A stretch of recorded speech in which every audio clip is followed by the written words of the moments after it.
When I agreed to that massage, I thought it would be harmless, something casual, something simple, something that would ease the tension in my back and maybe distract me from the tension in my marriage.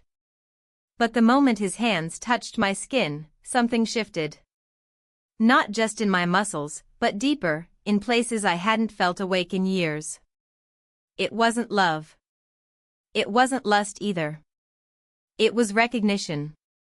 Recognition of being seen, of being remembered, of being desired. I told myself it was just the stress, just the loneliness, just a tired woman reading too much into a young man's kindness.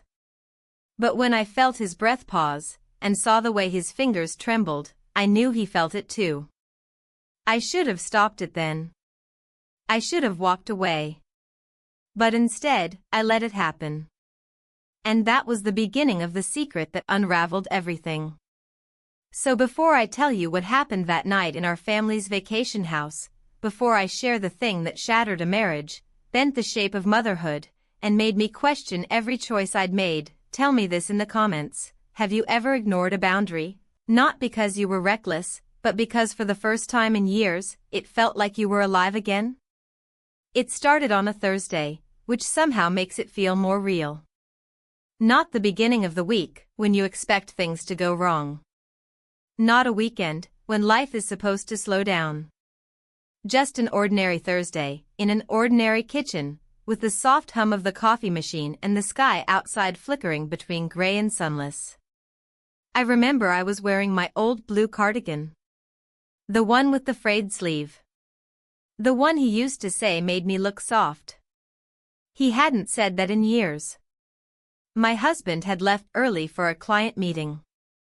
He barely touched the coffee I made, said something about traffic, and disappeared with his laptop and phone before I could even ask him how he slept. I stood there with 2 mugs and no conversation, looking out the window at the fence he still hadn't fixed. It had been like this for a while. Quiet. Routine. Harmless, maybe. But not warm. Our house wasn't cold exactly, but it didn't breathe anymore. We moved around like polite strangers, occupying the same space but not sharing the same life. I don't remember when we stopped touching. I don't remember when I started folding his laundry like it belonged to a guest. He hadn't done anything wrong. That was the worst part.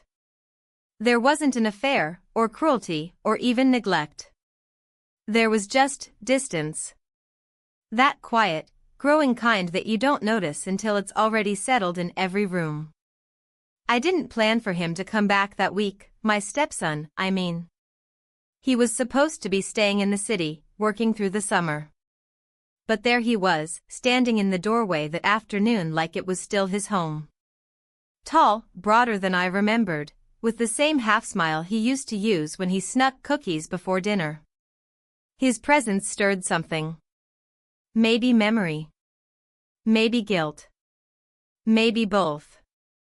Thought I'd surprise you, he said, dropping his bag by the staircase. They gave me a few days off.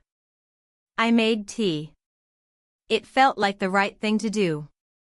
We sat on opposite ends of the living room, asking about work, his girlfriend, the weather. Normal things.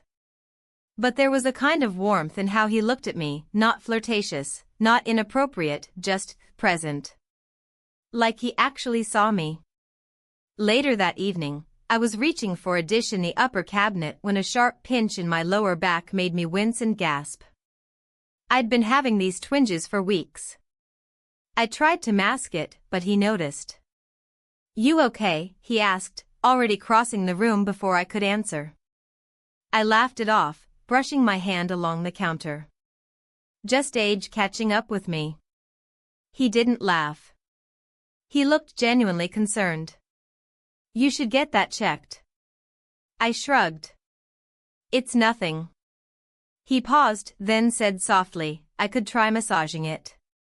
I took a sports therapy class last semester." I hesitated. The offer was innocent enough. Logical, even. But something in me flinched at the idea of his hands on my skin. It wasn't fear. It was something more dangerous, curiosity. Still, I declined. I'll be fine. Just need to stretch more. He didn't push. But that suggestion lingered longer than it should have. I felt it later when I lay in bed, staring at the ceiling. The way he looked at me. The way his voice softened. The fact that I noticed any of it at all. What was wrong with me? That night, my husband came home late. He kissed my forehead like always, murmured something about an early meeting, and turned away. I watched his back rise and fall with sleep. I wanted to reach for him, to pull his arm around me, to whisper something, anything, that might spark us back to life. But I didn't. I rolled onto my side and stared into the dark. In the morning, I tried to pretend nothing had shifted. I made pancakes, even though no one asked. I set the table for 3. My husband took his plate and ate in his study.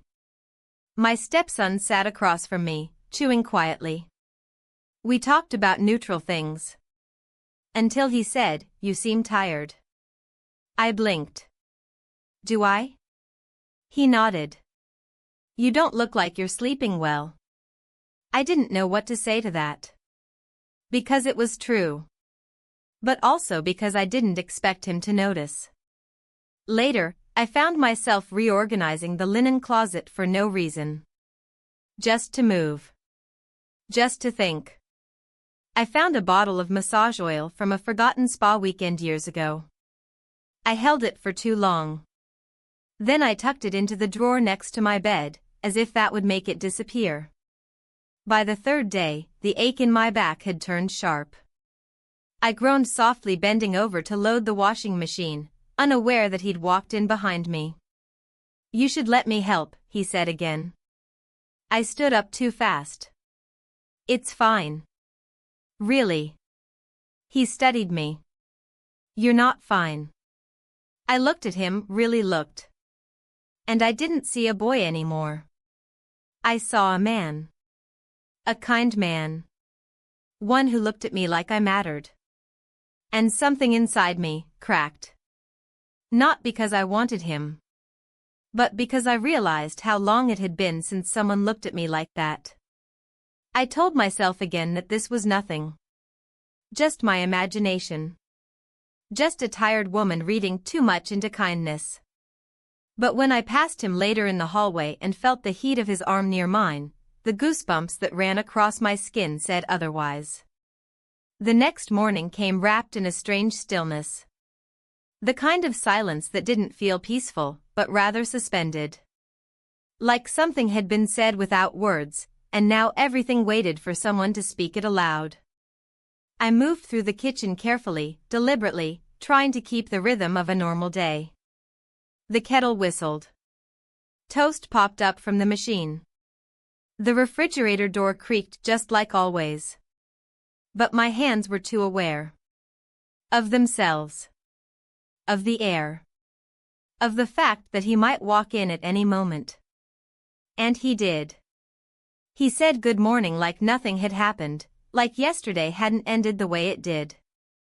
He didn't look away, but he didn't linger either.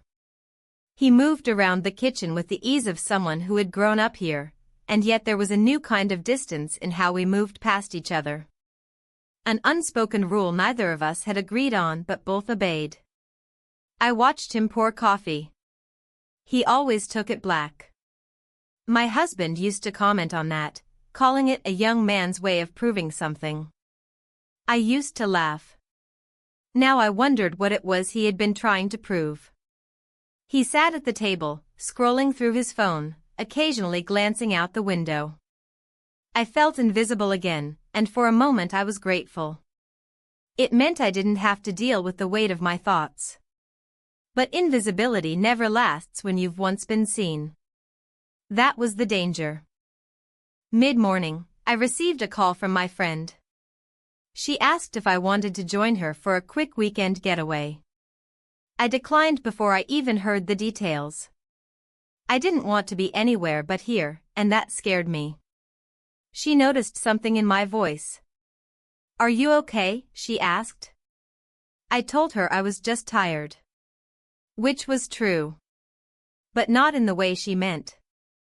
After I hung up, I found myself staring at the calendar on the fridge. The weekend stretched ahead like an empty corridor. My husband had mentioned he'd be gone for a few days, some conference in another province. He hadn't asked if I wanted to come. I hadn't offered. That had become our rhythm, the assumption that nothing needed to be shared unless absolutely necessary. By early afternoon, I found myself standing by the living room window, watching the light shift across the floorboards. He entered quietly behind me. Back still bothering you? He asked. I nodded before I even thought about it. He didn't offer again. He just looked at me for a second too long, then nodded too. As if we had made a decision neither of us said aloud.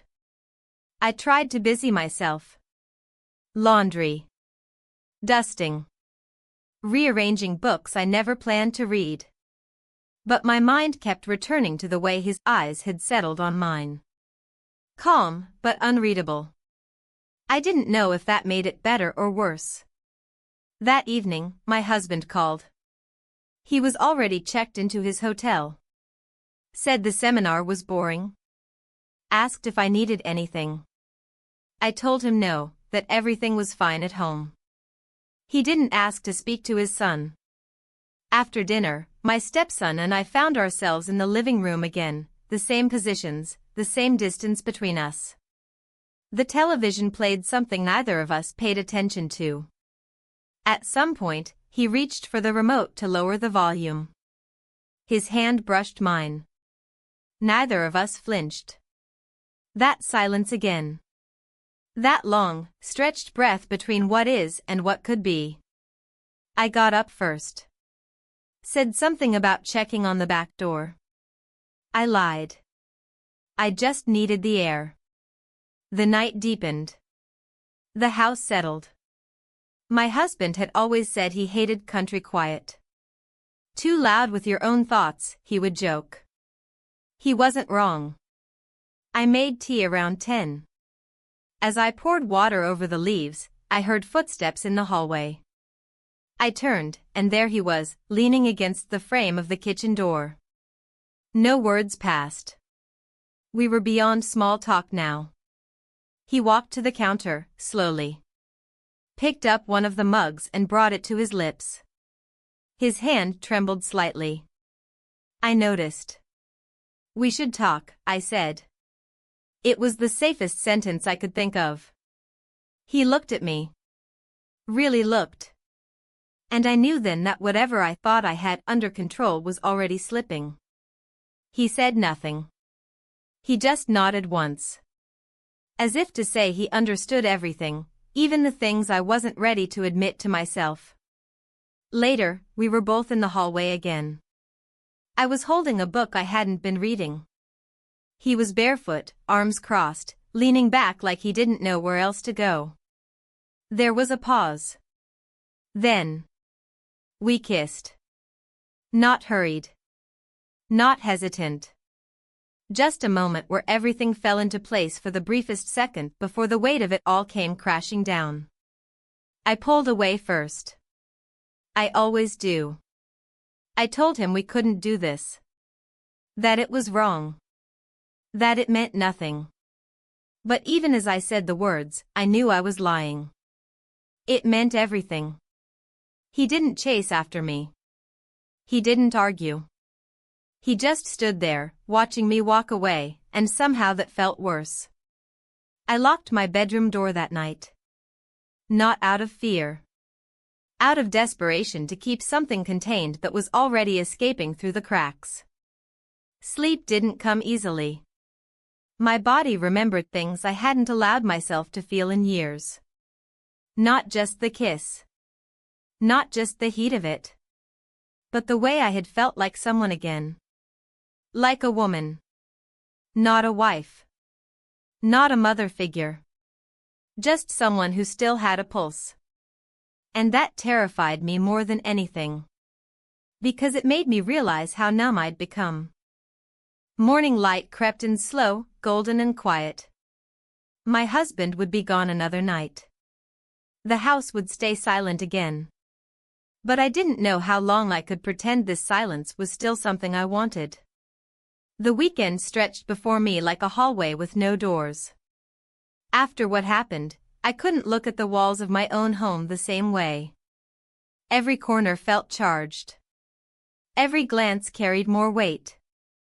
I tried to act like I always did, moving from room to room, completing chores that didn't need doing, wiping surfaces that were already clean. But my thoughts followed me, weaving themselves into the silence and pressing against my chest with every breath. That morning, I stood by the kitchen sink and stared at the yard. The tree in the corner swayed gently in the wind, its branches reaching toward the sky like arms wanting to be held. It reminded me of something I didn't want to admit, how much I missed being touched. Not just physically. Not just the warmth of skin. But to be noticed. To be regarded. To be chosen. My phone buzzed on the counter. A message from my husband. Just a short line to say he arrived safely. No questions. No check-ins. No warmth. I responded with a thumbs-up emoji and set the phone down, realizing as I did that we hadn't had a real conversation in weeks. Everything had become transactional. Who would pick up groceries? Who would let the dog out? Who would be home first? There had once been poetry in our silences. Now there was just vacancy. Later, I stood at the bottom of the stairs, listening. I didn't hear footsteps or movement. I wondered if he was awake. I wondered if he felt what I felt, or if his thoughts were clearer, sharper, less riddled with confusion. I wasn't sure which answer frightened me more. Eventually, I climbed the stairs and knocked softly on his door. When he opened it, he looked rested, composed. He didn't seem surprised to see me. He didn't even ask why I had come. I'm going to the cabin, I said, keeping my voice even. Just for the night. He nodded slowly. Alone? Yes, I said too quickly. He didn't ask more. Just moved aside so I could see his room. It was neat. Tidy. A bag by the chair, half-zipped. A jacket slung over the bedpost. It struck me, then, how much he had grown. How little I knew of the man he had become. I turned away before I thought too long about it. The drive to the cabin was quiet. I didn't play music. I didn't make calls. I just let the road unfold, mile after mile, trying to convince myself that I was creating distance from something. But the truth was, I was going toward it. The cabin wasn't far, just a little over an hour outside the city. We'd bought it years ago when we were still full of plans, still imagining weekends with friends, laughter around a fire, maybe even grandchildren someday. Those weekends had grown less frequent. Then non-existent. The cabin had become a relic. A storage place for forgotten dreams. When I arrived, the air was cool, scented with pine and old wood. I opened the windows first, letting the mustiness out. Then I lit a few candles, more for comfort than necessity. I moved through the space slowly, touching things. A folded blanket. A chipped mug. A photograph we once framed of the lake at sunset. Everything here felt untouched by time, and yet it bore the weight of everything time had changed in us. I made tea and sat on the back deck, watching the trees. I told myself I would sleep, rest, return with a clearer head. I told myself I needed space to think, not to run. I told myself 1,000 things, each one more flimsy than the last. Just before sunset, I heard a car. I didn't move. I didn't look. But I knew it was him. When I finally stood and turned, he was already walking toward the cabin, his hands in his jacket pockets, eyes uncertain but determined. I opened the door without a word. He stepped inside and looked around like he was seeing it for the first time. Maybe he was. "I didn't want you to be alone," he said finally. I nodded once, turning away to hide the way my chest clenched. Dinner was simple. Leftover pasta I had brought from home. We ate in near silence, save for the occasional clink of fork against plate. It should have been awkward. Maybe it was. But neither of us tried to fill the quiet. Afterwards, we sat in the living room. I on the couch. He in the armchair across from me. The fire crackled between us, offering a gentle warmth that didn't ask questions. At one point, I reached for the wine. He raised his glass without speaking. I poured for both of us. We didn't talk about what had happened. Not directly. But it hovered, unspoken but present, like a third person in the room. I wanted to ask him what he thought, how he felt, if he regretted it. But I didn't. Because I was afraid of the answers. Instead, I asked about his plans. What he would do after summer. Where he might move. He answered, but his words were slow, hesitant. Not because he didn't know. But because something else filled the space between us now, something that made small talk feel brittle and out of place. The fire dimmed. He stood and added another log. I watched the light dance across his face. I realized then how long it had been since I had really looked at anyone. Not through the lens of duty or routine. But with presence. With awareness. With ache. He sat again, but this time a little closer. Still no words. I turned toward the window, toward the blackness beyond the glass. And then. We kissed. No fanfare. No warning. Just the inevitability of it, like gravity pulling two objects that had been orbiting too close for too long. It lasted only a moment. But that moment changed everything. I pulled back. My breath caught in my throat. He didn't chase. He didn't speak. He just looked at me with a softness I wasn't prepared for. And then he stood. "I'll sleep on the couch," he said. I nodded. He walked down the hallway, slow, measured. I sat in the quiet for a long time, staring into the fire, listening to it crackle and pop, thinking about all the ways a life can shift in a single breath. Thinking about my husband. About what we used to be. About who I was before I forgot I had a self of my own. I didn't sleep that night. Not really. I lay in bed with my eyes closed, trying to pretend that nothing had changed. But deep down, I knew. Everything had. Morning arrived like a slow exhale, with pale light creeping through the cracks in the cabin blinds. I hadn't really slept. My body had rested, but my mind had wandered in endless loops, replaying words not spoken, gestures not taken, moments that couldn't be undone. I stayed in bed longer than usual, listening for sounds in the kitchen or footsteps in the hallway, but there was only the quiet thrum of the forest outside and the occasional creak of old wood settling in. Eventually, I got up, wrapped myself in a sweater, and made my way to the kitchen. He was already there, sitting at the table, coffee in hand.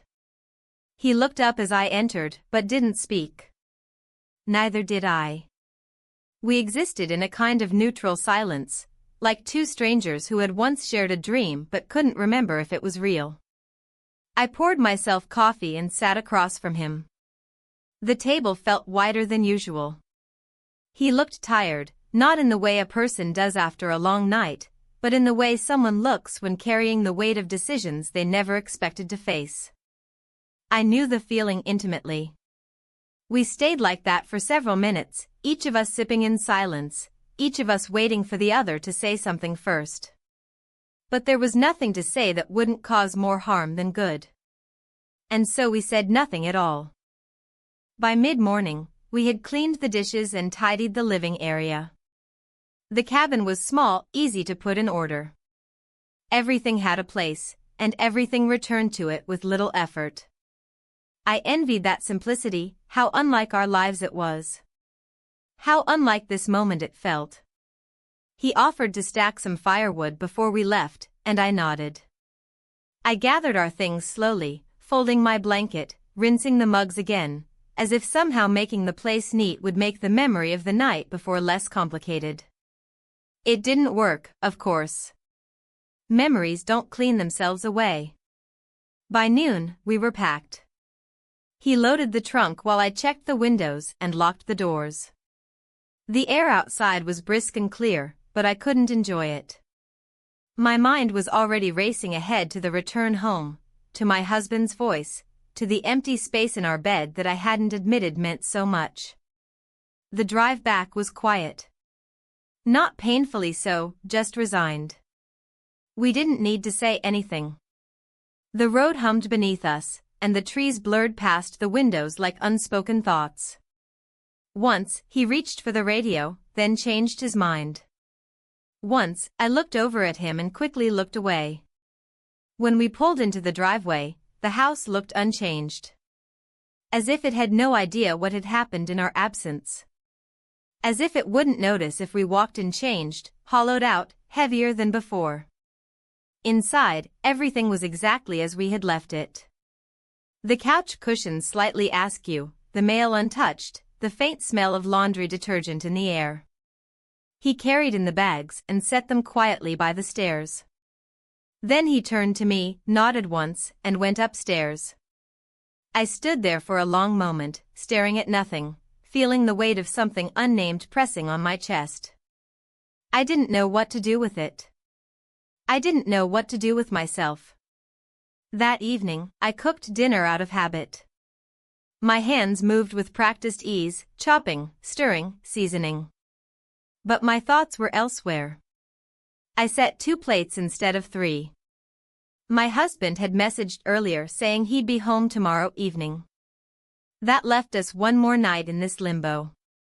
One more night to pretend we were something we weren't.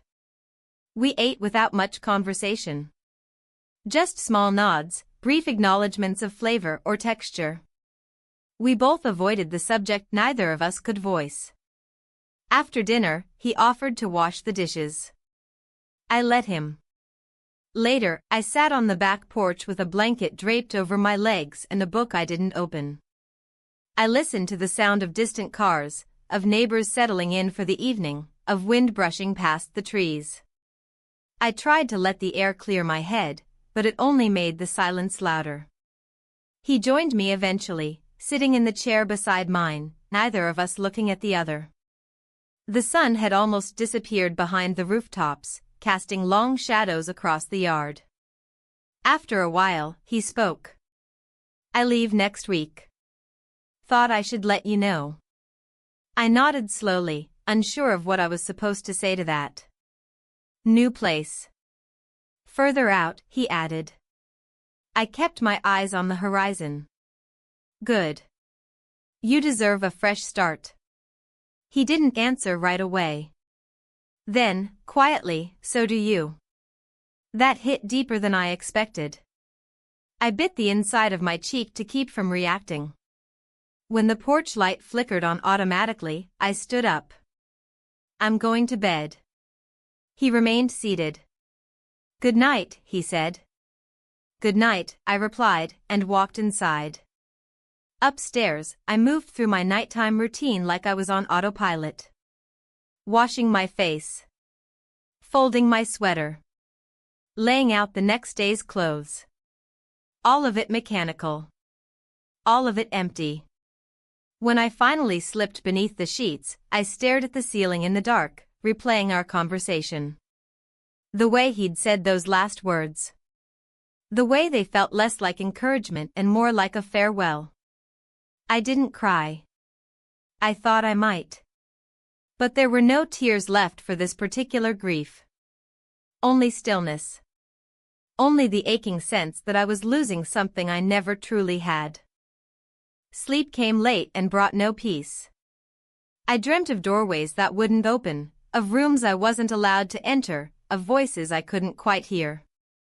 I woke before dawn, the sky still heavy with night. In the hallway, I paused outside his door, hand hovering over the knob. I didn't knock. I didn't go in.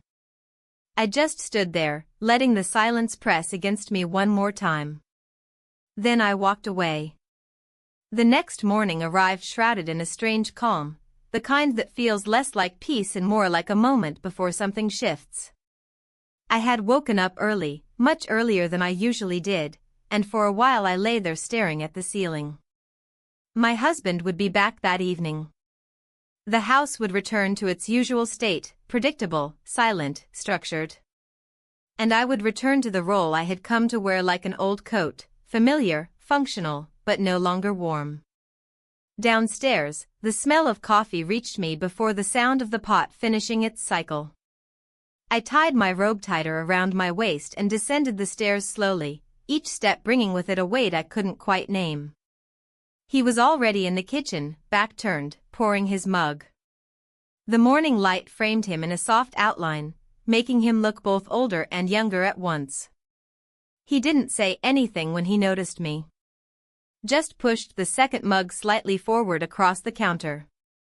I took it with a quiet nod. We stood in silence for a few minutes, sipping, the clink of ceramic against marble the only sound between us.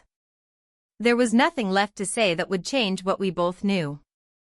But there was still something unfinished between us, an unspoken thought that neither of us had the words or the courage to voice.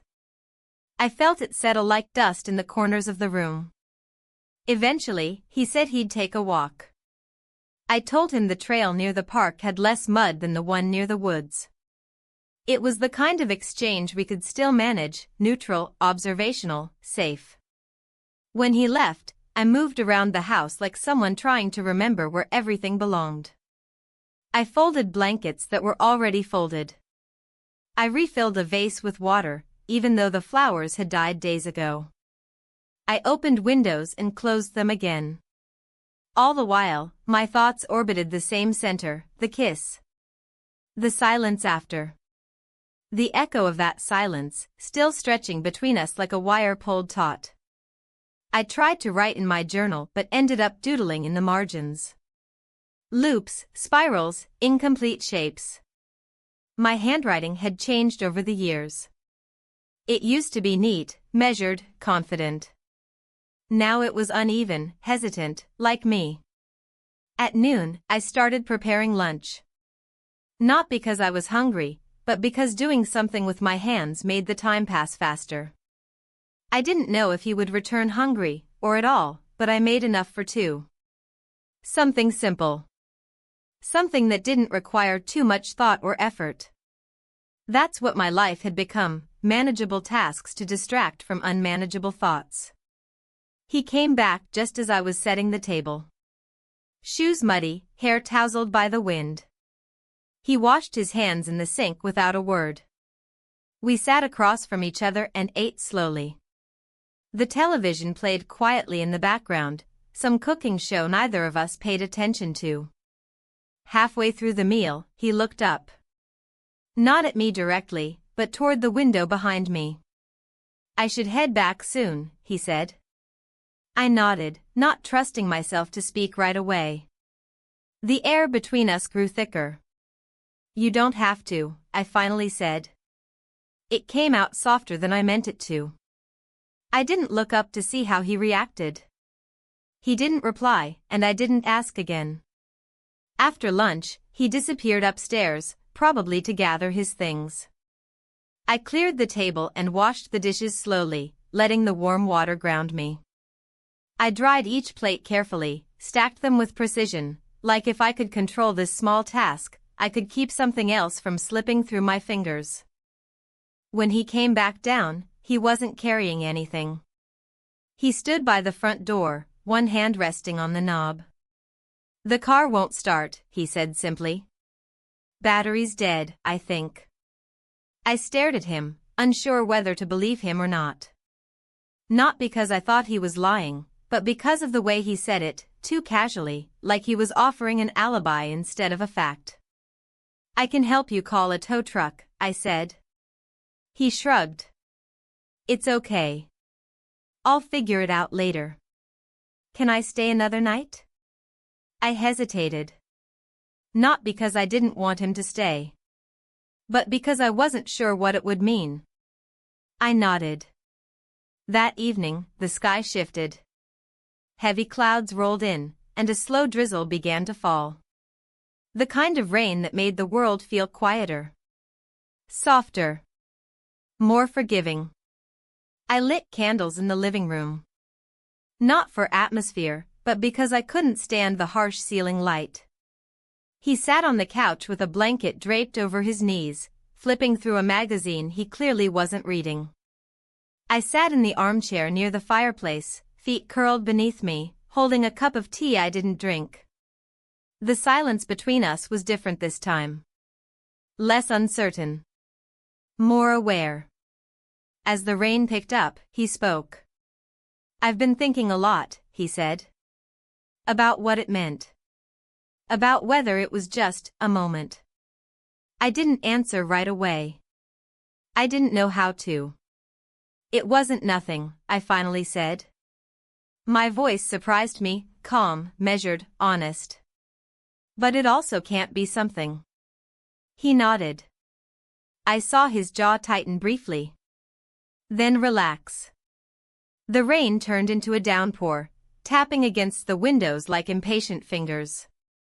We sat like that for a long time, the storm outside filling the silence with its own kind of rhythm. Later, as I stood in the hallway, about to head upstairs, he appeared behind me. Not close. Not touching. Just there. Our eyes met for a brief second. And then we kissed. There were no words before or after. No promise. No expectation. Just acknowledgement. Afterward, I walked upstairs without looking back. He didn't follow. I changed into my nightclothes slowly, brushing my hair with mechanical strokes. I climbed into bed and lay staring at the ceiling once again. I didn't try to sleep. I didn't want to dream. Reality was already complicated enough.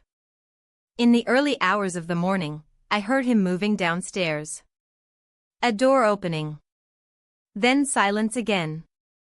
I didn't go to check. Whatever had been said, whatever had been felt, was already part of me now. Like a weight I couldn't set down.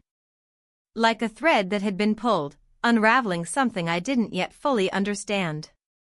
And the worst part was, I didn't know if I wanted to fix it. The sound of the front door clicking shut echoed in the stillness like a punctuation mark at the end of a sentence I hadn't wanted to write. I remained in bed, frozen beneath the sheets, listening to the quiet that followed. No footsteps. No return. Just silence. It wasn't the peaceful kind.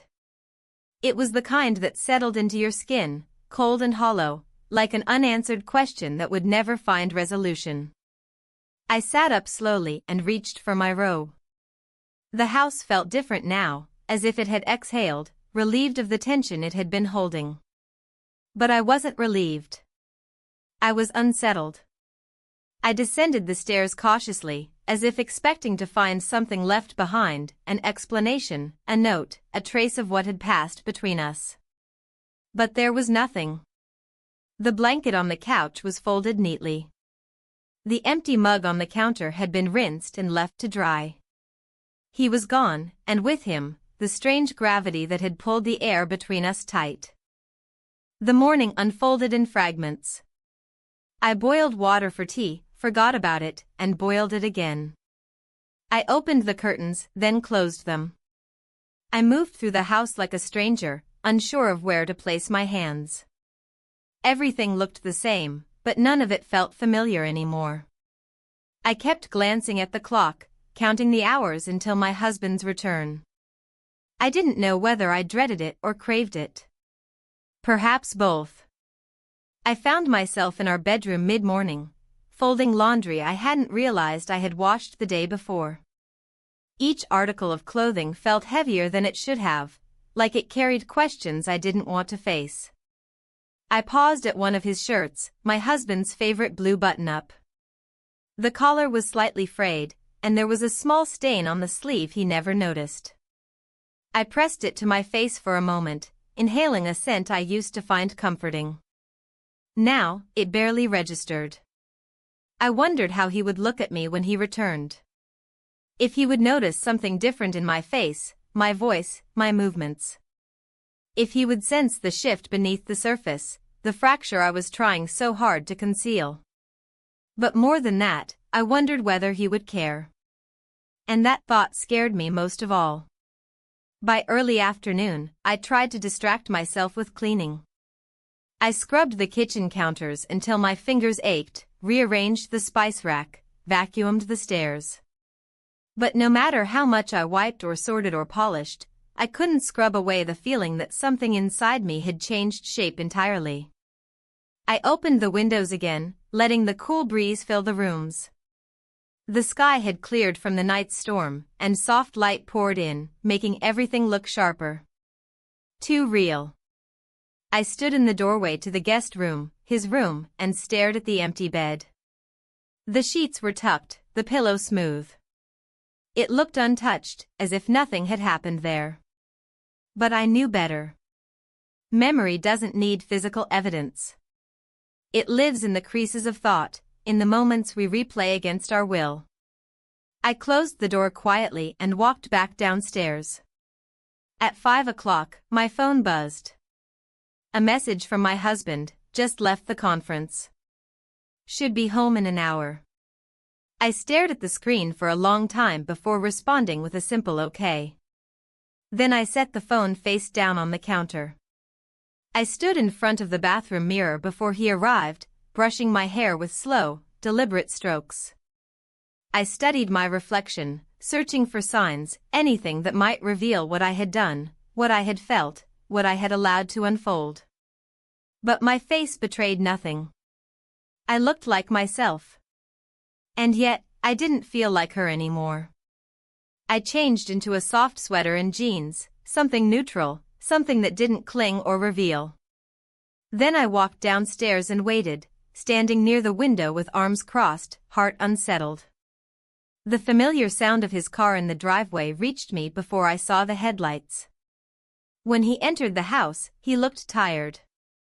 The kind of tired that came from too many conversations and too little rest.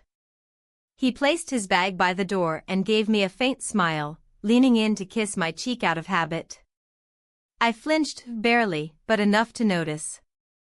He pulled back, his brow furrowing slightly, but said nothing. I forced a smile and asked if he wanted something to eat. He shook his head, said he'd grab a glass of water, and disappeared into the kitchen.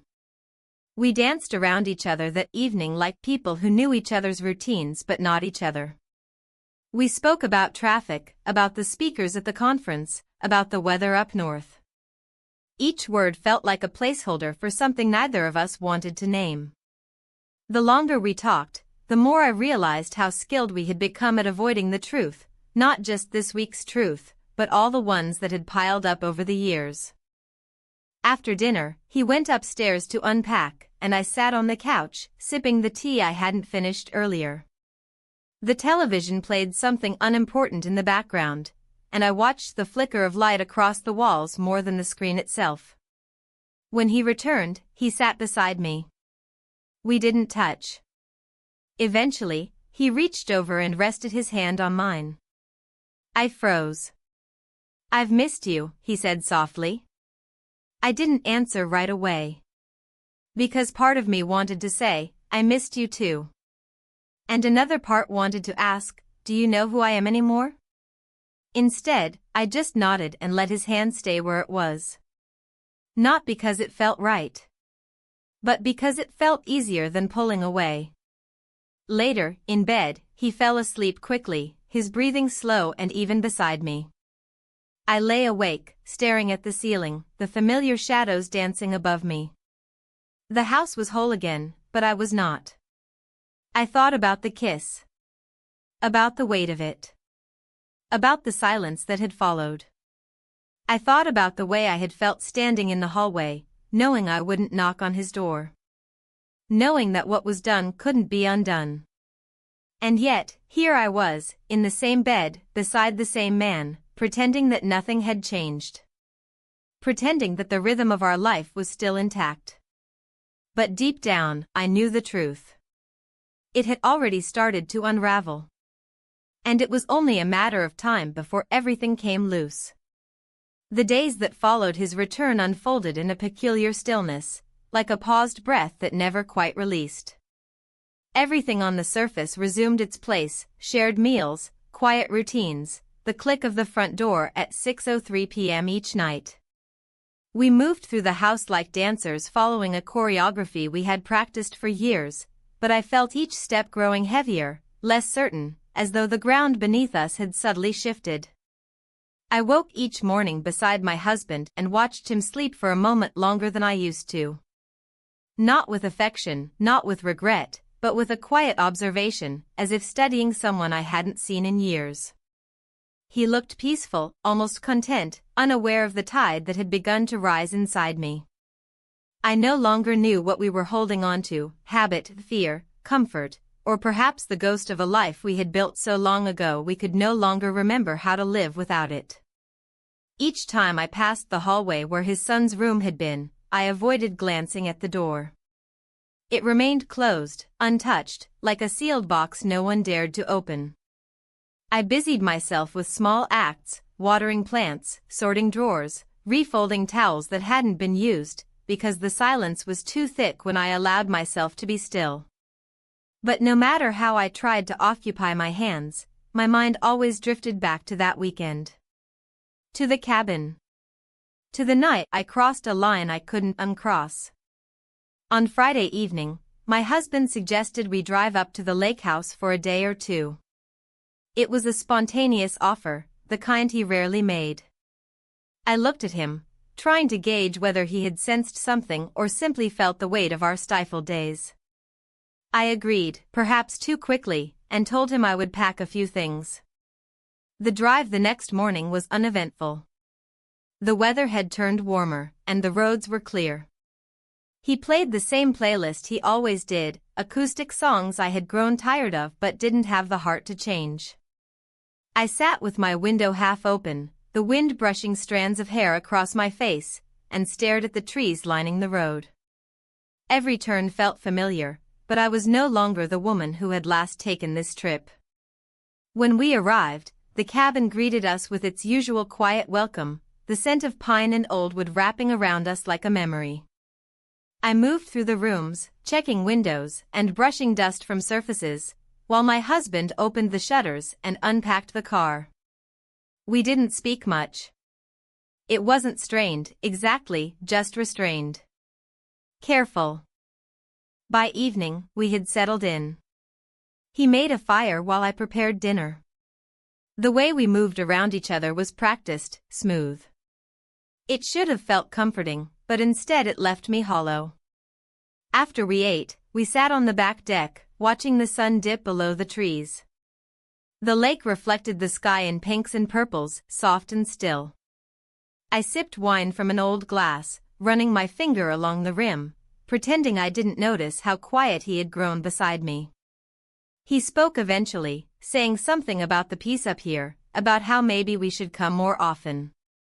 I nodded and said nothing. I didn't want to ruin the moment, and I didn't trust my voice to carry what I really felt. He reached for my hand, and I let him hold it. His fingers were warm, familiar, but I felt nothing stir. No guilt. No comfort. Only the knowledge that we were both holding on to something already slipping. Later, we returned inside, the fire crackling in the hearth, casting long shadows on the walls. He went to shower while I cleared the table.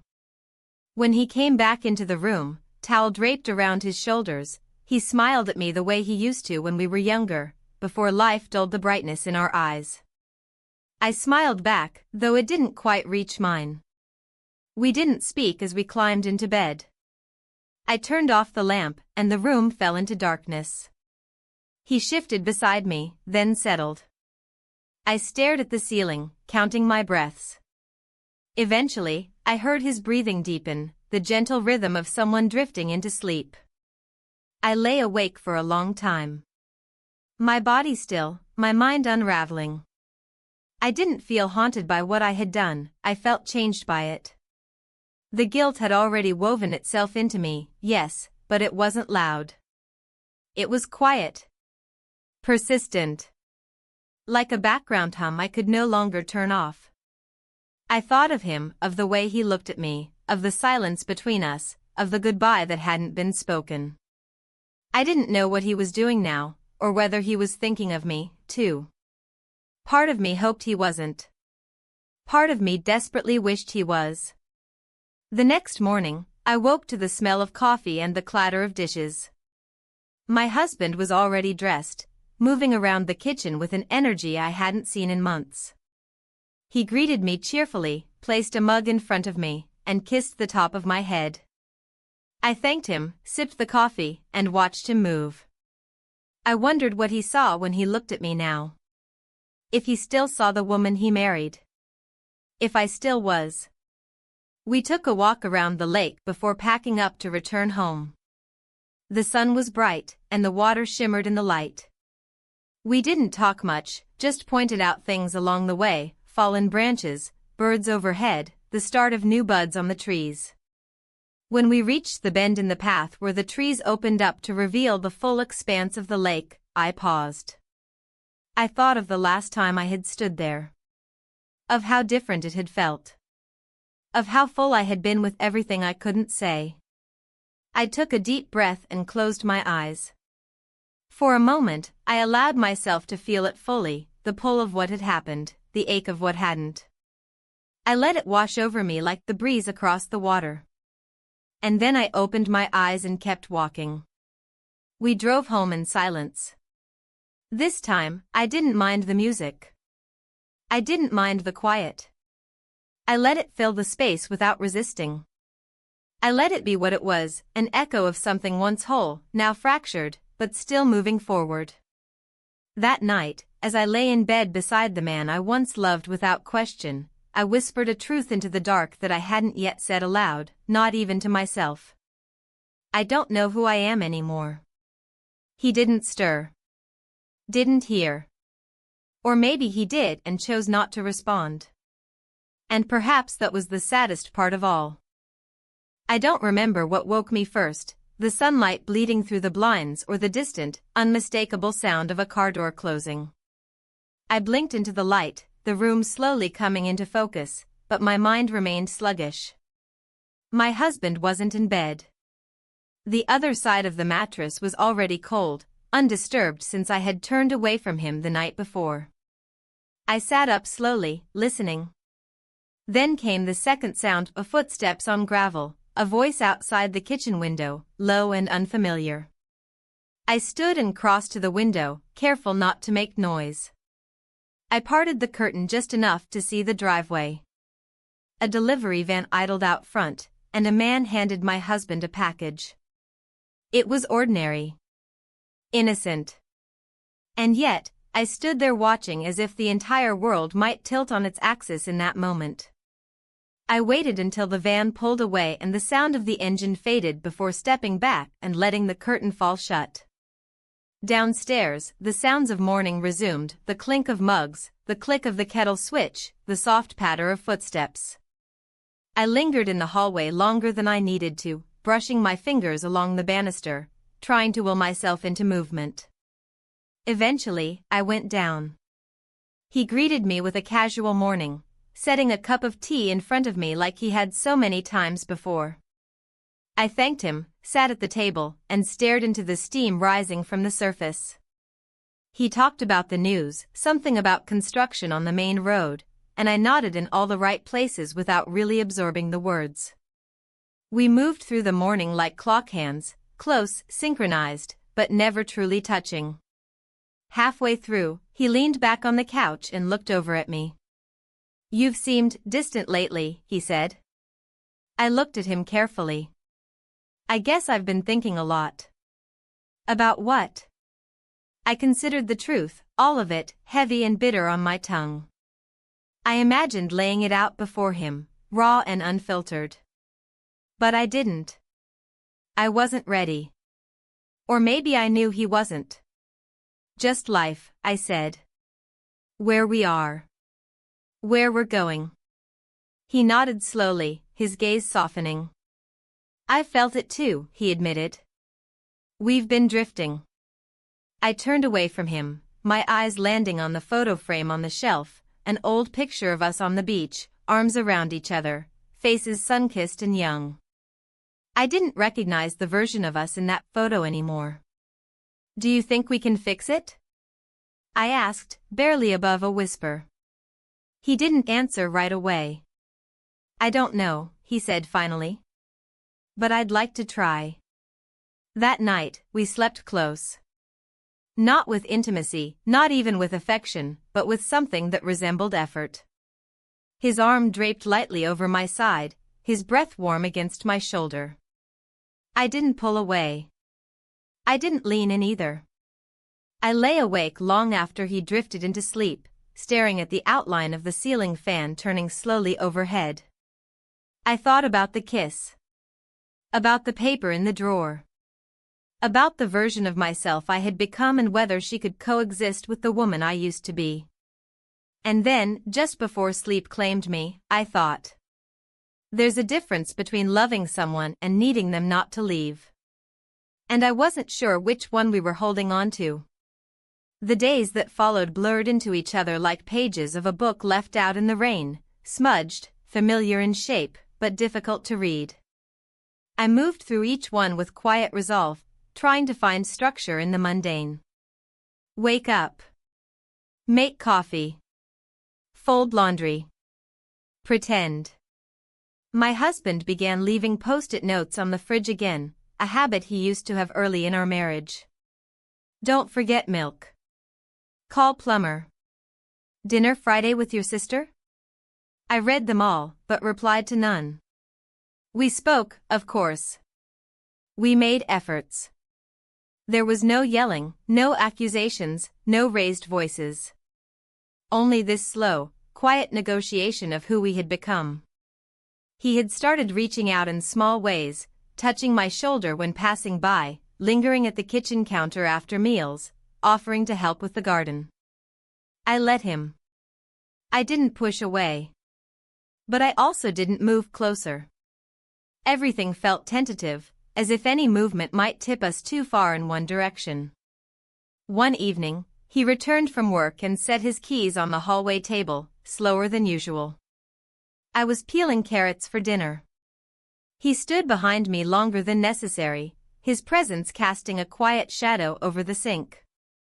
Eventually, he said, "You've been quieter than usual." I told him I was just tired. He nodded and didn't press further. And I hated how easy that lie had become. How it settled between us without resistance. Later that night, I sat on the edge of the bathtub while the water filled, steam fogging the mirror. I traced shapes in the condensation with my finger, unable to recognize my own handwriting. I undressed slowly, stepped into the water, and lay there in silence, the heat soaking into my bones. It should have been soothing, but all I could think about was that folded note in the drawer. His handwriting. That simple sentence that said more than all the conversations I was avoiding. When I emerged from the bathroom, wrapped in a towel, I found my husband asleep on the couch.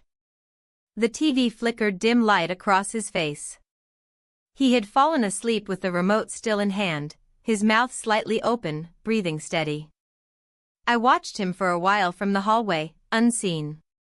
He looked older when he slept, softer. Not broken, just tired. Worn. I wondered if I looked the same to him. The next morning, I received a message from an unknown number. For a moment, I didn't move. Then I opened it. "I'm moving next week. Just thought you should know. Thank you for not making it more complicated." There was no name, but again, none was needed. I sat at the kitchen table, staring at the message, trying to feel something sharp, something real. But all I felt was a kind of muted ache, like the soreness left after a wound has already begun to heal. I didn't reply. Instead, I got up and began clearing the pantry. Shelf by shelf, I removed expired spices, sticky jars, bags of flour long forgotten. It felt strangely satisfying, creating space. Making order. Letting go of what was no longer useful. That afternoon, my husband suggested a walk. I agreed. The path behind our neighborhood wound along a shallow creek, framed by trees just beginning to fill with summer green. We walked in silence for a while. Occasionally, he would point out a squirrel or a nesting bird. I nodded. It felt like a scene from another couple's life, one where nothing unsaid festered beneath the surface. Eventually, he stopped at a bench and sat. I hesitated, then joined him. He leaned forward, elbows on knees, his gaze fixed on the water. "I've been thinking a lot," he said. "About us. About everything." I waited. "I think we lost each other somewhere," he continued. "Not all at once. Slowly. And I didn't know how to say anything, so I didn't." I listened, unsure if he was expecting a reply or just needing to be heard. "I miss you," he said. "Not just the way things used to be. I miss the way you looked at me. The way we laughed." I looked away, blinking hard against the sunlight. I wanted to tell him that I missed those things too, but I wasn't sure it would be true. What I missed was the version of myself that had existed then. The woman who still believed in what we were building. Who hadn't grown afraid of her own stillness. "I want to find a way back," he said. "But only if you do too." I sat very still, my hands clasped in my lap. There was so much I could say. So much I had held back for weeks. But all I managed was, "I don't know." He nodded slowly, as if he had expected that answer. We sat in silence until the breeze picked up, rustling the leaves around us. Then we stood, walked home together, and said nothing more. That night, I couldn't sleep. I got up and stood at the window, staring out at the streetlights. The town was quiet, the world paused in its nighttime rhythm. I thought about leaving. About what it would mean to pack a bag, step into the dark, and just keep going. I didn't want to disappear. I just didn't want to feel stuck anymore. In the early hours of morning, I went to the guest room and opened the drawer. The note was still there, folded precisely the way I'd left it. I held it for a long time. Not to read it again. Just to feel its weight. Then I placed it in a box with a few other things, photos, letters, small objects that no longer had a place in my everyday life. I closed the lid and pushed it into the back of the closet. Letting go is not a single act. It's a choice you make over and over, sometimes every minute. I wasn't ready to forget. But I was tired of carrying it. When I returned to bed, my husband stirred. He reached for me in his sleep, his hand landing gently against my arm. I didn't move. I let it stay there. And for the first time in weeks, I closed my eyes. It was the first Saturday in weeks where I didn't wake up with a sense of urgency. No mental list to run through, no plans to prepare, no invisible rope pulling me forward through the day. I lay in bed longer than usual, staring at the ceiling, tracing the fine cracks in the plaster with my eyes. My husband had already left for the grocery store.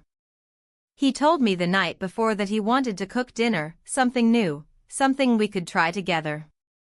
I nodded then, unsure of what that gesture was supposed to mean. A peace offering? A reset? I still didn't know. I sat on the edge of the bed, the floor cold under my feet. The room felt quiet in a way that wasn't empty but expectant, as though it was waiting for me to make a decision. Not about groceries or schedules or which towel set to wash, but about what came next. About whether this version of life could be something more than quiet endurance. Downstairs, I made myself tea and stood by the window, watching the light shift through the trees. The season had changed again without me noticing. The leaves were already beginning to lose their early green, touched with hints of gold and rust. I wondered how many cycles I had watched without really seeing them. How many moments had passed by while I was too consumed with staying still, with not unraveling. I walked through the house slowly, observing things like a visitor might. The coffee table had a faint scratch across the top, maybe from a key, maybe from a forgotten dish. One of the kitchen chairs wobbled slightly. The rug in the hallway had been bunched for days, but I hadn't fixed it. All these details, these minor imperfections, spoke of a life lived. But what kind of life? I opened the drawer in the hallway table, looking for a pen, and my hand brushed against something soft, an old photograph. I pulled it out. It was a picture of me and my husband, taken years ago at the lake. I was laughing, my head thrown back, his arm around my shoulder. We looked like people in love. Maybe we were. Or maybe we were just better at pretending. I held the photo in my hands for a long time. Not crying. Not nostalgic. Just still. And then I placed it back in the drawer and closed it gently. By late morning, he returned with bags full of produce and spices. He moved with purpose, humming under his breath. I offered to help, but he waved me off gently. "You relax," he said. "I've got this." I sat at the table and watched him move through the kitchen, chopping, stirring, measuring. There was something comforting in his rhythm, something familiar in the way he tilted his head when tasting the sauce, or the way he tapped his fingers on the counter while waiting for water to boil. I saw the man I had once built a life with, piece by piece, and realized that some parts of him had never changed. Maybe that was the problem. Or maybe it was the anchor I needed and hadn't known to reach for. We ate quietly. The food was good. He looked at me a few times, almost smiling, almost saying something more, but never quite crossing the distance between us. And I didn't either. The meal ended with both our plates cleared and our hearts still full of unspoken things. That evening, as the sun slipped behind the trees and the shadows stretched across the walls, I stood in the backyard alone. The air was cool but not cold, and the earth smelled of moss and damp soil. I thought about the choices I had made, the ones I had avoided, and the ones I still hadn't faced. He joined me outside a few minutes later, standing beside me without a word. We looked out over the yard, the patchy grass, the fence that needed painting. He sighed softly, more from the weight of the moment than from anything else. "I don't expect you to be okay with everything," he said. His voice was steady, quiet. "But I want to understand where we stand." I didn't answer right away. I let the breeze move through the silence between us. "I don't know," I said. "I'm still figuring that out." He nodded. "That's fair." We stayed like that for a while. Not speaking. Not needing to. Just breathing beside each other, not entirely together, not entirely apart. Later that night, I opened my journal again for the first time in weeks. I didn't write about him. I didn't write about the kiss or the guilt or the longing. I wrote about myself. About who I had become and what I wanted. I wrote about the woman who had grown tired of waiting to be seen. About the quiet joy of being noticed, and the ache that followed when that attention faded again. I wrote until my hand cramped and the ink ran low. Then I closed the journal and placed it on the nightstand. The house was quiet as I got into bed. My husband was already asleep, one arm stretched across the mattress, breathing even and deep. I didn't curl into him. I didn't pull away. I just lay there, eyes open, letting the weight of the moment settle. And then, finally, I whispered into the darkness, not to him, not to anyone else. Just to the air. "I forgive myself." It wasn't a grand declaration. It didn't fix everything.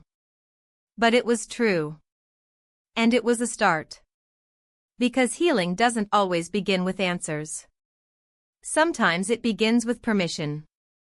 And that night, for the first time in a long time, I gave myself mine.